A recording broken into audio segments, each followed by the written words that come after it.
Hello all, my name is Bruno Sousa. I'm going to be your presenter today, and I'm here to talk about reflection in action and how to be a better teacher, if that's possible. So let's start with a bit about me. Uh, Presenting myself, I'm Bruno Sousa. I'm from Portugal.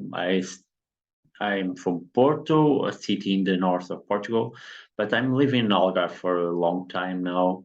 I'm a biology and geology teacher for 20 years. I've been a school manager for 8, and I've done it all that in my school. I think I've been international programs manager, Erasmus projects, cost actions. I was a SUSI scholar. I'm a school book author on natural sciences. I have a master on education, and this year I've started a PhD on education also. So here's the question: how to be a better teacher, how to improve ourselves. That's a pretty damn hard question. We all ask ourselves how to evolve, how to grow ourselves, how to better engage students, how to grab their attention, how to solve conflicts that arise in school with other colleagues, with students, how to be self-aware of what are my difficulties, what I can do to improve, how to assess our weak and our strong points as teachers. And there's not an easy answer for any of these questions.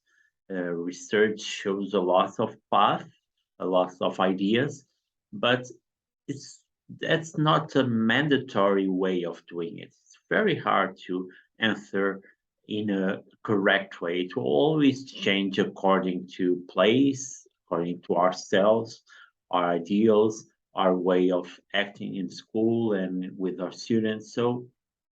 But I'll try to give some pointers, some ideas that might help. And for that, I'm going to go to this idea, to this paradigm of reflection in action and reflection on action. So this initial idea was proposed by Sean, and then it was followed by a lot of other scholars like Gil Perez that improved and grew on it. So the main basis of this is that teachers should reflect on their actions, but there's a first layer of reflection that happens in action. So when a situation arises, we have to answer it. We have to do something. So we're going to be thinking on our feet. We're going to react more than act. And what research shows is that it's mostly conditioned by previous actions, how I've been taught, what my teachers did when I was a student, from my successes and from my failures. So I did this way and I failed. So probably I won't be able to do that again. I'll be afraid of doing it that way. So we tend to be, when we react and we're not consciously acting, we tend to be uh, very safe and not very experimental. So we try to use the safest and the way that provides more success. And sometimes that's not the best solution, but it's a safer solution. And when something happens, there's the student acting out, there's a problem with some colleague, there's some situation, we're going to do it in action, we're going to react. So that's the first layer of the reaction. And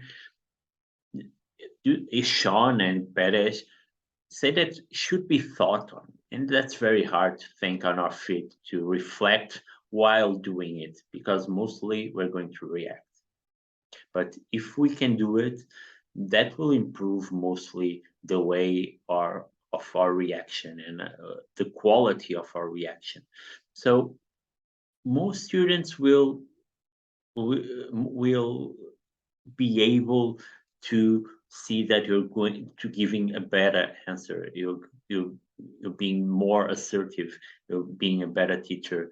But that comes with practice and with good successes. With successes brings more maturity and allows us to think more and experiment more. The second layer is on action after the happening. So something happened, I reacted this way, and now after that, we have to think about it. And sometimes we think about it exhaustively. This must be, I should have said this, I should have done this.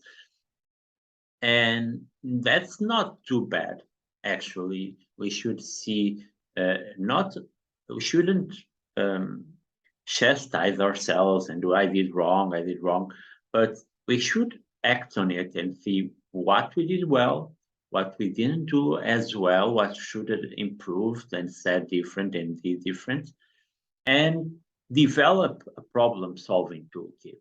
So we next time we had a problem like that, a similar problem, we now have more tools to deal with it. So time, maturity, good successes brings us this problem solving toolkit to a better condition. So, but if we don't reflect on the things we did, and sometimes we reflect on things we do bad, not as good, but we don't reflect a lot on things that go really well. And sometimes we should have reflect on that also. Why? Why did it go well? Was me? Was the students? Was this relation? What did I do here that allowed me to be well and allowed me to resolve this problem easily? This reflection in action and reflection on action is very important to our self-development, but there's other ways of doing it, and newer perspectives show or point to teachers as researchers. And a research in action approach to problem solving. So we apply the problem, we choose a methodology, we analyze it, and then in a very ecological way, a very integrated way, we're going to access it and see if our problem solving is doing well. But most importantly, we shouldn't actually try to answer and resolve all our problems ourselves. This really works well if there's a lot of collaborative work, because if I answered a certain problem in a certain way and it was great, I should share it with my coworkers. When they have the same situation and they learn about my success, it will be a great start for them, for their problem solving kits. So ask, but not only of your successes. And this is harder because successes are easy to share. We say, oh, the ex student was behaving badly and I did this, and he started to be engaged in the school and in the class, and it was great. I really loved it.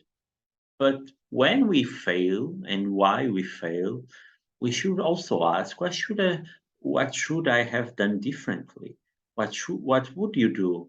And sometimes, and there's no answer. No one can say, oh, you should have done this exactly and done that.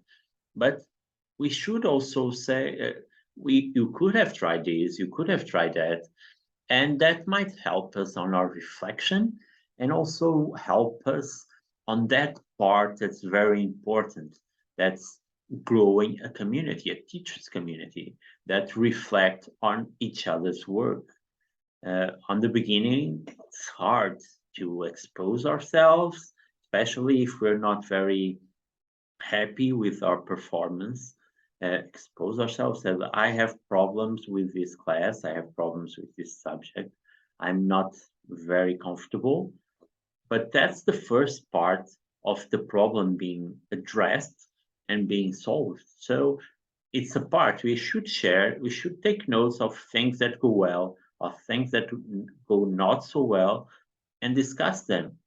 And what might work with me might not work with you as well.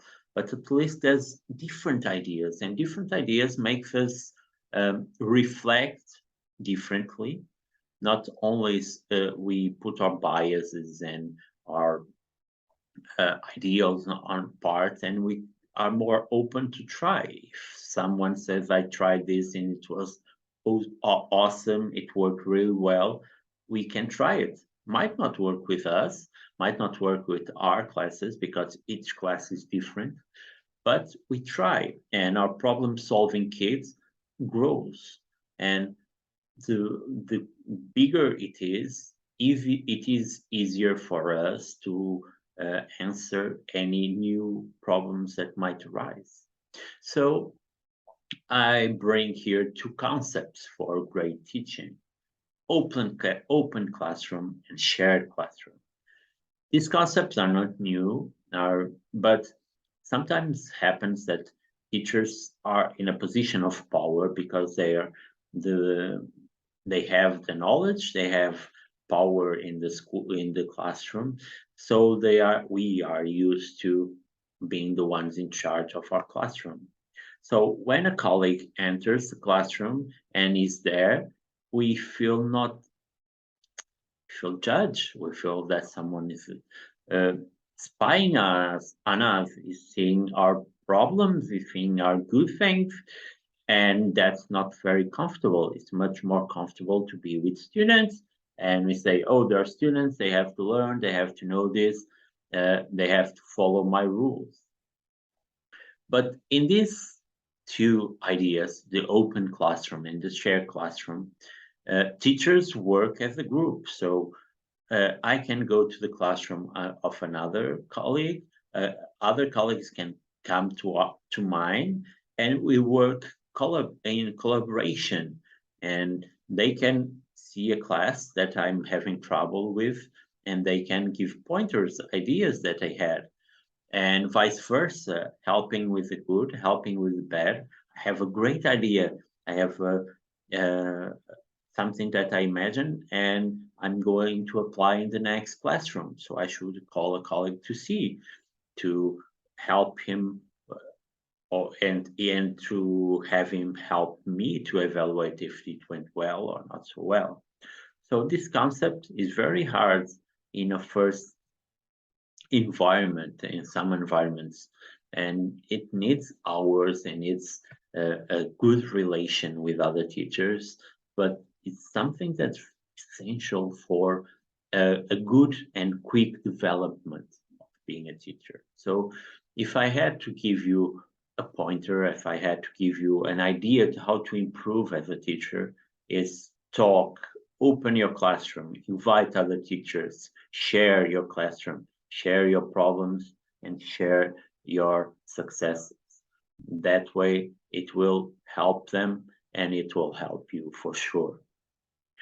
So I'm going to say goodbye. That was my first uh, guide for you, my first idea that I want to show you. Here you have my contacts. If you need anything, please send me my email. It was a pleasure to be here with you for these short moments. So if you need anything, please say.